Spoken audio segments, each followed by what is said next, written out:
So guys, around 6 o'clock PM, a lot of tourists here.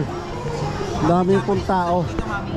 Search tayo. Doon ang ano, baka gusto niyo mag-CR doon, no? Hindi, ako lang. Clearance pa. Sinamahan pa ako ng babae. Hindi maintindihan na CR? Ha? Hindi maintindihan na CR? Hindi maintindihan? Oo, comfort room. Ang alam lang toilet. Okay. Nung sinampal ko siya, ano siya, nato. Hindi maintindihan. Ito ka. Puta, pati CR doon, may aircon. Mami, ay yung ano mo. Bintay po. Charot. So, alas 6 po ng hapon, lalo dumadami yung mga tao dito. Dami, sarap ng mga pagkain. Yung beef mami, the best. Gutong Batangas, the best. Pares mami, the best. Hindi ho, Japanese food lahat, pero talagang the best.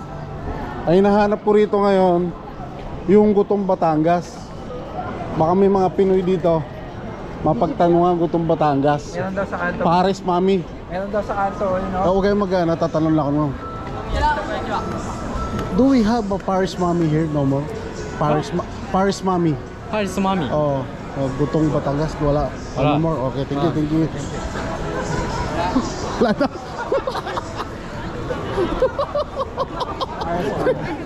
Wala na. Marunong wala. Ano sinabi niya? No more? Ano? No more? No more? Sabi ko, do we have a Paris here? Paris Mami? Paris Mami? Paris Mami? Sabi niya, no No more. more. Sabi Gutong Batangas. Grabe kayo, nakakasusawa nyo.